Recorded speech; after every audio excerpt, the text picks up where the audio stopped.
Hello, friends, and welcome back to the shop. Today is Sunday, March 30th, and it's a little bit cloudy here in southeastern Pennsylvania, but apparently not going to be a bad day. We were supposed to get some rain. We may still. Yesterday, 80 degrees. 80 degrees in March. My goodness, quite a day. Uh, it's that crazy March weather. You never know what's going to happen. But it's the last Sunday in March. Moving on into April, spring, fishing, all that good stuff. So, yes, time marches on. Hope you're all doing well. Today, I have my little cane rod pipe stubby that I really enjoy this pipe. Not really much of a nose warmer guy, but this one, well, I made it, so it makes me happy. But it's a fantastic driving pipe. I don't know why, I just really like it. Holds a lot of tobacco, hangs out of the way. We don't have to think about it, and I can just go. It doesn't bang into anything. Anyway, pipes aside, I am smoking Haunted Bookshop in it, and it's quite nice this morning. I got a little bit of coffee as well. And today we are going to go over some questions that were posed by our friend Daniel Leslie. And Daniel, if you don't know Daniel, he's been around the community for quite a while. In recent times, I haven't seen him as much as I used to. He used to be very frequent contributor to live stream chats.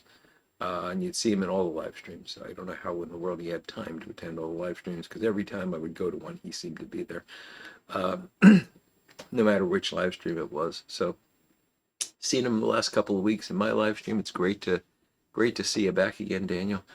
Uh, Always bringing up some interesting questions, trying to move the conversation along, and sometimes as somebody that's trying to juggle all the different things going on in the chat, sometimes I really appreciate a question from Daniel because it lets me kind of redirect things. And other times we're in the middle of something and this question pops up out of left field, but then it just makes me chuckle and we'll move on to a different topic. So always a welcome addition, Daniel. And Daniel's been making videos for a while now.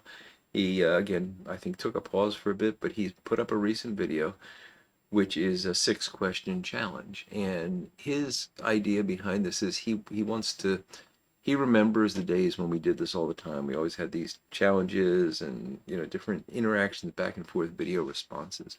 And it was fun. It was definitely fun. We don't do it as much anymore, and I think that's unfortunate because it is fun. So he wants to try to do some of that again. So he put out this 6 question challenge and asked folks to make video responses to it. He also did call out 6 people at the end to respond to your video. I don't like doing that. I'm not going to do that simply because everybody's busy, and everybody's got things planned, schedules. I mean, I usually know at least a week in advance what I'm going to talk about in one of these things. Even if it just seems like it's rambling, I usually have something to ramble about. Occasionally, I'll just turn on the camera and say, "Oh, okay, it's a day," But most of the time, I've got an idea in mind. I don't script it out or anything, as you well know, as you can tell from this fine ramble. So, but I do have plans, and when something like this comes along, it kind of disrupts those plans. So I don't like to do that to people. I don't mind it so much that Daniel called me out, but I'm not going to call out 6 people. Is the bottom line. But I am going to challenge you to go over to Daniel's channel. The link to his video will be down below in the description. Subscribe, thumbs up, all that kind of good stuff. But also, if you got answers to his questions, either make yourself a video response because it gets your name out there too, and it also helps build the community, which is what Daniel's trying to do. It's something I'm very passionate about. If you don't make videos, answer the questions in Daniel's comments. Don't answer them in my comments. You can, but do it in Daniel's as well because he's the guy that asks the questions, and again, that'll help. Comments, thumbs up, subscriptions all help the YouTube algorithm promote our community, not just an individual, but the whole community, because it's more likely that the next time a pipe smoker opens up YouTube and types in uh, pipes, pipe smoking, whatever, they're going to see a variety of videos, and one of them is going to strike their fancy and pull them into our community. I said that like it's like we're trapping them, but you know what I mean. Attract them into our community. That's better. So, with that as long preamble, let's get into Daniel's 6 questions, and they're interesting. Some of them are things I've talked about before. Others are relatively novel. So let's see. And can I read my chicken scratch without my glasses? We'll give it a try. I got the glasses here. Okay, so the first one is, what pipe in your collection surprised you the most, whether it be positive or negative? Um, this is an interesting one because every pipe is different and every pipe has a unique personality. I can't say that any have been surprising. I've gotten some where I've said, "Gee, this thing smokes like it's been in my collection forever." I've had others where I've thought, "Oh boy, is this ever going to settle down?" But I expect that to happen from time to time. I think the most surprising for me, and I've talked about this before, is I had a Brigham, the only Brigham I ever had, and I just could not break that pipe in. Nothing I could do with that pipe ever made it feel like it was a good smoker. And I wound up eventually giving it away because it just didn't, there was just nothing I could do. I don't know if I got a bad Brigham because I know there's people that love them, but that pipe just would not settle down for me and would not perform. So that would be the biggest surprise, I suppose. Number two. Okay, this was, he talked around this one a bit. I'm not exactly sure what he was getting at here, but I think he was asking if my current blend of choice went off the market, what would I smoke next, or what would I smoke instead? And I think he said, the way he worded it was, what if your current type of blend, like what if the variety of tobaccos you smoke went off the market? So in other words, I tend to smoke Burley, Perique, a little bit of Virginia. Uh, if that disappeared tomorrow and I couldn't get that mixture anymore, I'd buy the blending tobaccos and make it myself. Um, if like Perique disappeared, I'd be a very sad man, and I'd probably go with straight Burley, but uh, probably wouldn't smoke as much, to be honest. And if Burley disappeared, uh, that'd be a really bad day. Now, if he's talking about Haunted Bookshop, which is what I smoke the most of, well, there's plenty of other possibilities for me. I do love old Joe Krantz. I really like Bayou Morning. I've been smoking a lot of that lately. There's plenty of Cornell and Deal blends that would come in a close second to Haunted Bookshop. But what if Cornell and Deal went away? Well, the one thing that comes to mind is I really do like Weybridge from Four Noggins. So I could probably go with that and, explore some more stuff in that area.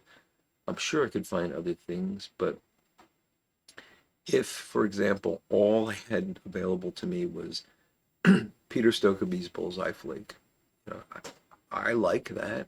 I can enjoy it, but I'd probably become a one pipe a day guy, maybe even less than that. Because I really do need the Burley and the Perique and that sort of side of things. The Virginia Periques just don't do it for me. So, yeah, that was a long answer to a simple question. Number three. After a long, hard day of work, do you want a pipe or do you want a cigar? And why? Well, for me, it's a pipe just because it's what I'm used to. I have cigars, I smoke cigars. There are times in my life when I only smoke cigars. But, given the choice at any given moment, I'm probably going to choose a pipe.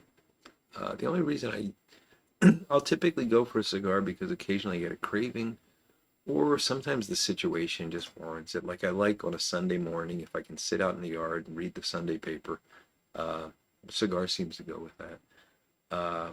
Special events, weddings, birthdays, things like that. Cigars tend to go with that. But if it's just I want to relax, a pipe's familiar. Okay, next question, number 4, was for pipe carvers, and I do not consider myself a pipe carver. I'm a hobby pipe maker at best, um, and struggling at that. So I answer this question with trepidation. I do not consider myself an expert on this. But he asks, what do you find the most challenging aspect of making a pipe other than the stem? It's interesting that he said other than the stem, because I know a lot of carvers say that the stem is the most difficult thing or the thing they find the most challenging. I actually don't find the stems to be that challenging because I've made so many of them. When I did pipe repair and restoration, I made a lot of stems. And for me, it's yeah, sometimes I make a mistake on the stem, but that's okay. I'll just make another one. It's not that big of a deal for me. So stems, I take my time with them. I don't knock them out in 20 minutes or anything, but they're not. I don't think they're challenging. I find sanding to be challenging. Not the actual act of sanding, but getting the pipe to its final state in terms of making sure all the scratches are out with one grit before you start with the next grit. It's amazing how many times you think you've done that and then you find a scratch and you have to go back to the beginning and start all over again. So careful sanding, to me, that's a challenge. Achievable, but a challenge. Okay. Number 5 is an interesting one, and I don't think he's going to like my answer to this. What movie from the 70s or 80s would you like to see remade? What movie? So, remade today. What movie from the 70s or 80s would I like to see remade? Not a single one. I don't want to see any movie remade. I If I like a movie, I like it. I don't want to see it remade. I don't want to see a new version of it. And if I didn't like it, why would I want to see it again? You know, uh, make new movies. Stop remaking things, Hollywood. It's boring, and we're tired of it. Make new stuff.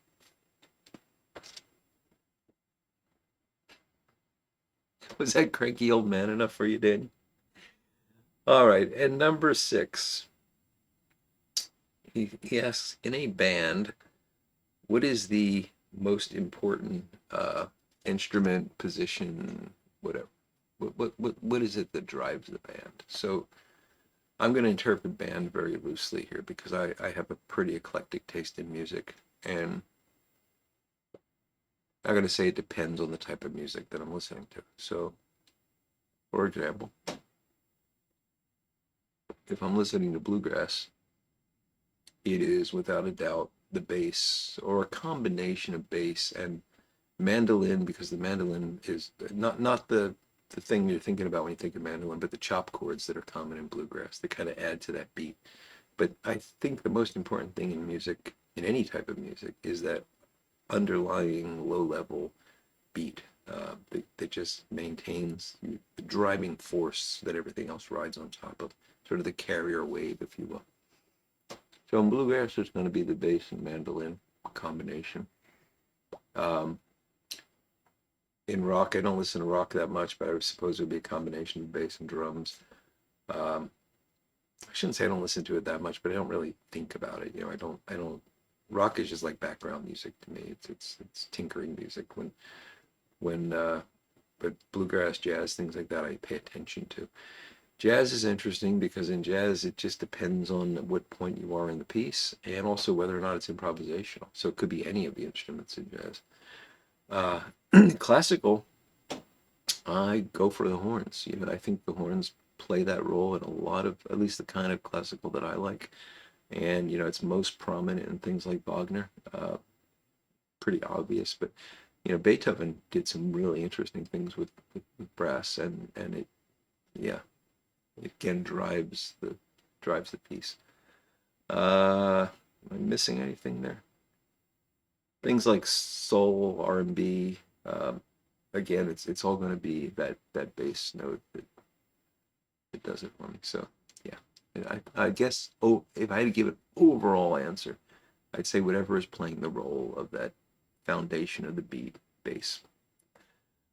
So there you go.